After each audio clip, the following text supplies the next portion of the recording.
Hi Plums, and welcome back to my channel. Today I have for you a rocker look. That was more like punk, wasn't it? Anyway, same thing, is it not? Don't tell them I said that, or else they would come and get me. I got inspired on one of my favorite Instagram beauty bloggers, which you'll be finding out who I'm talking about throughout this video. Don't know who it is? Don't miss this video, and let's get ready together. So I just put on the base, you know, the foundation. So I'm going to be moving to the concealer. That is what we're gonna be starting with today. This is my J&K Cosmetics concealer. I'm gonna put a little bit like this. This is gonna give it kind of an effect of an eye lift. Ooh, fancy. And then around my nose, on the line that separates my chin, and on whichever other imperfections that you have on your face. Which I have none because I'm perfect. Just kidding. I am full of them, but the foundation already covered them. I have been having not a very good skin day today, and it might be due to all the drinking I did yesterday. So I take my mini beauty blender and we start dabbing all of that. Now we want to dab and not swipe because we actually want for it to have full coverage. So before I started the video, actually before I set anything today, I put the primer on my eyelids so the makeup stays longer because the eyeshadow is going to be pretty intense today. Then I'm going to be taking this powder by Dior. It's in shade 20. And I take my wet beauty blender. I'm going to take the bottom. Well, you can't really tap off the excess because it's wet. But you're going to start pressing it on your forehead, on your nose, on your cupid's bow, and on your chin. All that T-zone because we want this makeup to be super matte. Even though I'm going to be applying a little bit of highlighter, we still want it as matte as possible. So applying powder with a wet beauty blender is like a personal trick of mine because it really helps it stick on your skin and mattify your skin, you know, get rid of all the like unnecessary shine. But since it is wet, it doesn't look too cakey or too powdery on your skin. It actually looks like your natural skin. How many times have I said the word skin today? Shall we make this a drinking game? Every time I say the word skin, you drink. Okay, so let's move on to the blush. This one is by Chanel. It's in shade 320, Rouge Profond. Gonna be taking my blush brush.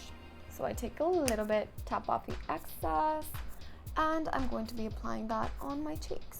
Very, very little because this is almost red. It's deeply intense and we don't want it to look like too much. Then I take my brow powder by Pali Maquillaje in shade chocolate. I take my eyeliner brush, I take a teeny bit, and I top off the excess.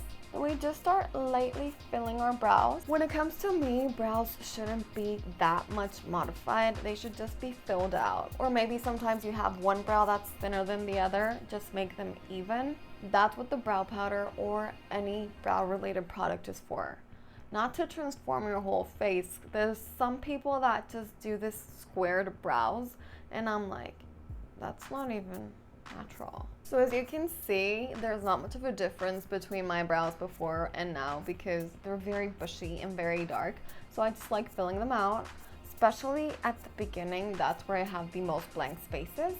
And just to remove a little bit of the excess product, I like taking one of those mascara brushes that are product free. You can steal one at any makeup store. Shh, don't tell them I said that. And you just brush it off a little bit. That way, you know, they look even more natural. So now I'm gonna be taking my highlighter brush and this highlighter palette that comes with 2 shades and a bronzer. I like using it for day, night, and to contour. This is by Tarte Cosmetics. It's my Tarte Pro Glow to Go.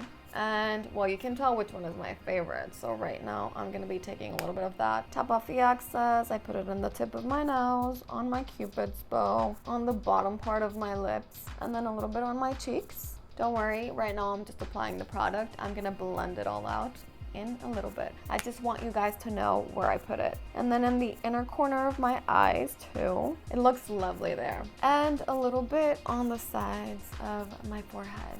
So the moment of truth is finally here. Oh no, the moment of truth is gonna be at the end of the video. The scary part is finally here.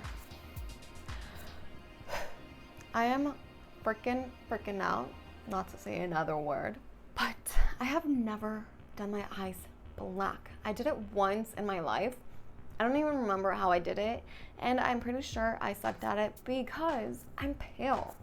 Black does not look very good on me, but I got inspired by Danielle Marcan's makeup look. She is the most talented beauty vlogger out there. I am obsessed with her Instagram. You guys should go check her out. And she's also very pale, so let's see if my eyes look at least 97% like hers. I'm going to be taking this Saharan Beautiful Juvia's Place palette that I got for Christmas. I gave it to myself. So I can see that she has a little bit of a green undertone and a little bit, well, she doesn't have brown, but I want to add a little bit of brown.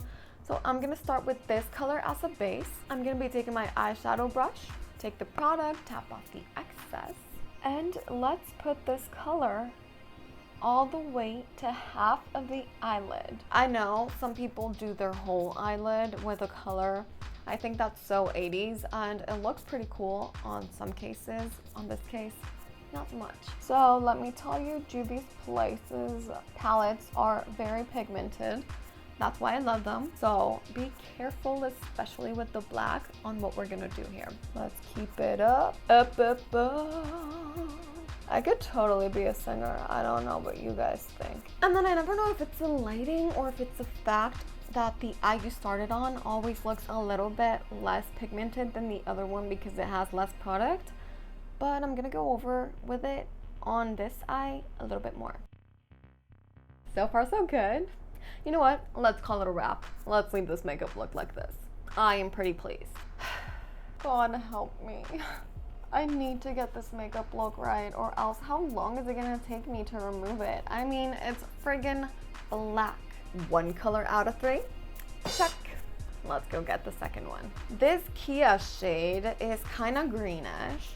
It's a little bit more holographic, a little bit less greenish when you put it on your skin, but it's still a lovely base color for the black, you know, pre-black. So let's get this done. Whatever, you know how much I love recycling my brushes, so we can take the other side of the brush and dip it into the Kia, tap off the excess, and we are gonna put this in almost all of the space in which we put the brown, but we're gonna leave like 1/8 free. This is gonna make our look a bit warmer because it's gonna go a little bit like brownish, greenish, black.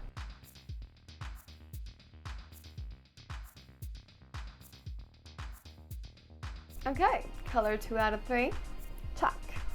So if you guys feel that I'm talking a little bit too fast today, it's because I've had a hell of a stressful day. I promise I'm going to try to relax and actually enjoy this beautiful makeup look that we're creating. Let's not ruin it, shall we? I'm talking about me. Yeah. Okay, we're gonna go with shad and oh my god, please. I have to get this right. I'm so ridiculous, aren't I? But this really makes me nervous. Since this is intensely black, whatever, let's go with that same brush. Let's take the black and apply it on our eyes. Okay, I got this. Okay, let's go. So I'm not gonna be talking throughout the whole black section because it's a black section. Oh, that's not too bad, is it? Well, good to know I have another eye left. Is it me or does one eye look so much darker than the other? I'm gonna be taking my smudge brush to remove all the imperfections and to blend this out a little bit so that it doesn't look too harsh because the color separation is uncanny. Okay. I'm not gonna complain yet. I'm gonna be taking that eyeliner brush and a little bit of shad, and I'm gonna be tapping off the excess. I'm gonna be putting that under my eye.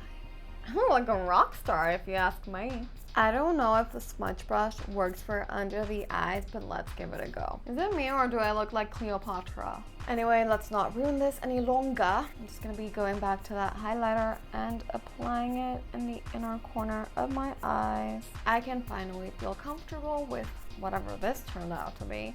And I'm going to be going to my mascara by Estee Lauder Sumptuous Extreme Volume Mascara in shade Extremely Black. As always, you guys know I love my twirlings.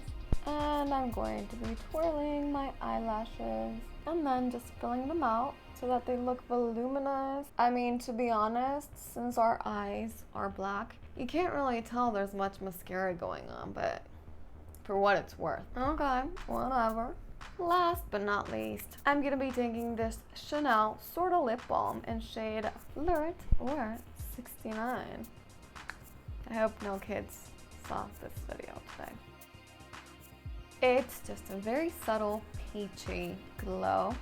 Perfect to finish this bold makeup look because I was not about to go and put on a lot of lipstick. Imagine this with red, that would have been just too savage. Besides, rock stars always keep their lips nude. They always focus on the black eyes. And here you have it, dudes. This is a final makeup look. Hope you guys liked it. I was about to keep on saying that in that voice, but it would have been a little bit too annoying. So I hope you guys liked this makeup look. If you did, don't forget to like, comment, and subscribe to my channel, but especially comment what kind of video you would like to see next, because I would love to recreate it for you, or at least try in the process. So thank you guys so much for watching, and see you again next week with another tutorial on the porcelain Plums.